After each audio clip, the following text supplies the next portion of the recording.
أهم وأخطر الخدع العسكرية اللي استخدمها المصريين في التاريخ، وهندخل في حلقتنا النهاردة لرحلة ممتعة وشيقة.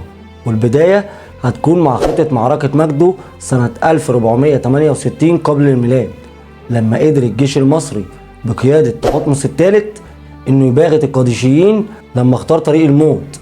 وهنكمل رحلتنا مع خطة معركة المنصورة سنة 1250 لما تمكن المصريين من هزيمة الحملة الصليبية والملك لويس التاسع. وندخل بعدها على خدعة معركة عين جالوت سنة 1260 ميلاديا لما قدر الجيش المصري بقيادة سيف الدين قطز انه يهزم التتار. وبعدها خدعة معركة رشيد سنة 1807 لما وقعت القوات الإنجليزية فريسة في شباك الجنود المصريين. ده غير خطة موقعة بيلانس سنة 1832 ميلاديا لما قدر الجيش المصري انه يهزم العثمانيين بتكتيك الالتفاف. كلام جميل، ويلا بينا ندخل على التفاصيل. طبعا قبل ما نبدأ الحلقة ما تنساش تعمل لايك للفيديو، ولو ما عملتش اشتراك فياريت تعمل اشتراك للقناة وتفعل زر الجرس. ويلا بينا ندخل على حلقتنا. في سنة 1468 قبل الميلاد كان الجيش المصري بقيادة الملك تحتمس الثالث بيستعد للحرب مع القادشيين، واللي كانوا متمركزين في منطقة في شمال فلسطين اسمها منطقة مجدو أو تل المسلم حاليا، واللي اتعرفت بعد كده بمعركة مجدو. وعشان يقدر الجيش المصري بقيادة تحتمس الثالث انه يوصل لمجدو كان في طريقين. الطريق الاول كان طريق سهلي وممهد وتقدر تتحرك فيه القوات بكل حرية، اما الطريق الثاني فكان طريق ضيق ومليان بالمخاطر، لان الطريق ده كان عبارة عن ممر ما بين جبلين، وفي حالة اكتشاف العدو للجيش المصري هتكون النهاية محسومة وهتكون الخسائر كبيرة بالنسبة للجيش المصري. وبرغم المخاطر دي إلا أن الملك تحتمس الثالث اختار الطريق الأصعب، وده لأنه كان متأكد أن القادشيين مستحيل يتوقعوا أن الجيش المصري هيعدي من الممر الجبلي. وبالفعل كان تحتمس على حق، عشان القادشيين كانوا ناشرين الكشافة بتاعهم على الطريق الممهد، وعشان كده قدر الجيش المصري انه يعدي من الممر الجبلي ويفاجئ القادشيين ويقدر ينتصر عليهم. وهنا نوصل للحكاية التانية. سنة 1250 ميلاديا تحصل الحملة الصليبية السابعة على مصر، واللي كان بيقودها ملك فرنسا الملك لويس التاسع. وبالفعل تقدر الحملة الصليبية انها تستولي على مدينة دمياط، وكانت كمان في طريقها لمدينة القاهرة. فكان لازم المصريين واللي كانوا تحت حكم المماليك في الوقت ده انهم ينتصروا في معركة المنصورة، وإلا الحملة الصليبية هتقدر تستولي على مصر كلها في حالة انها قدرت توصل للقاهرة. وكانت الخطة اللي وضعها المماليك بالتعاون مع اهل المنصورة انهم هينصبوا عدة كمائن ومتاريس داخل مدينة المنصورة، ويسيبوا المدينة فاضية عشان تطمن قوات الحملة الصليبية والملك لويس التاسع وتدخل مدينة المنصورة. وده اللي حصل بالفعل. وأول ما قوات الملك لويس التاسع دخلت المدينة بدأت القوات المصرية في الهجوم على الصليبيين، وكلفوهم خسائر كبيرة لدرجة ان الصليبيين انسحبوا لمدينة دمياط تاني. ولكن المماليك واللي كانوا ساعتها بقيادة توران شاه فضلوا وراهم وقدروا انهم يأسروا عدد كبير من الجنود، ومن ضمنهم الملك لويس التاسع نفسه. وبعد كده اتحبس في دار القاضي فخر الدين إبراهيم ابن لقمان لغاية ما تم عمل مفاوضات مع الصليبيين، وكانت نتائجها الانسحاب الكامل من دمياط وتعهد الصليبيين بعدم غزو سواحل الإسلام مرة أخرى، بالإضافة لدفع فدية كبيرة مقدارها 800 ألف دينار مقابل إطلاق سراح الأسرى بما فيهم الملك لويس التاسع.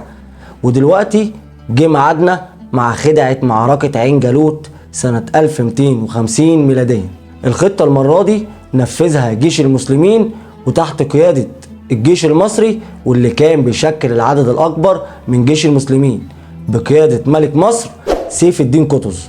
وساعتها قرر جيش المسلمين انه يتمركز في سهل عين جالوت واللي بيشبه حدوة الحصان.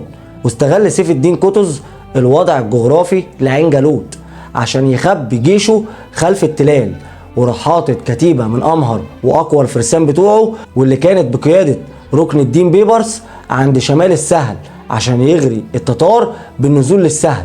وكان العامل الأساسي لنجاح الخطة إن الكتيبة اللي سايبها قطز للتتار تقدر تصمد لأطول فترة ممكنة عشان تنزل الجيوش الإسلامية من كل مكان وتحاصر التتار. وفعلا تنجح الخدعة وينتصر المسلمين ويقتلوا قائد التتار عشان يكون انتصار للمسلمين في معركة من أقوى وأشرس المعارك في تاريخهم. وهنا نوصل لسنة 1807 ميلاديا وخدعة معركة رشيد. بعد نجاح الحملة الإنجليزية بقيادة الجنرال فريزر في احتلال مدينة الإسكندرية، حاول الإنجليز السيطرة على المدن المجاورة للإسكندرية، فبعت فريزر حملة لرشيد بقيادة الجنرال ويكوب عشان يحتلها. وكانت الخطة اللي حطها علي بيك السلامكي محافظ مدينة رشيد انه اصدر اوامره بابعاد السفن للشاطئ الشمالي للنيل، وامر الحملة اللي موجودة في المدينة واللي كانت بتتكون من 700 جندي بالتراجع داخل المدينة مع الاهالي، وانهم يفضلوا في المنازل لخداع القوات الانجليزية، وبعدها يقدروا يبغتوهم بالهجوم لما تصدر الاوامر. وفي 31 مارس 1807 يدخل الانجليز لمدينة رشيد، ويتفاجئوا لما يلاقوا الشوارع فاضية ومفيش اي مقاومة للقوات المصرية. وساعتها تفتكر القوات الانجليزية ان القوات المصرية انسحبت من المدينة، وعشان كده بدأ الانجليز انهم يلفوا في شوارع المدينة وهم مطمنين، لغاية ما صدرت الاوامر بالاشتباك مع الانجليز. وفجأة يلاقي الانجليز الرصاص والطوب نازل عليهم زي المطرة من كل الاتجاهات، لدرجة ان الانجليز انسحبوا لمدينة الاسكندرية، وبلغت خسائر الانجليز في الوقت ده 170 قتيل، ومن ضمنهم قائد القوات الجنرال ويكوب، غير 250 جريح و120 اسير. وكانت المعركة دي بداية المقاومة المصرية للاحتلال الانجليزي، لغاية ما فشلت حملتهم ورحلوا عن مصر، عشان نوصل لسنة 1832 ميلاديا وخطة موقعة بيلان، واللي بسببها قدر الجيش المصري انه يهزم العثمانيين. في سنة 1832 ميلاديا كان الجيش العثماني متحصن في منطقة مضيق بيلان بسوريا، وساعدوا على كده طبيعة الارض واللي خلت الحصن العثماني حصن منيع.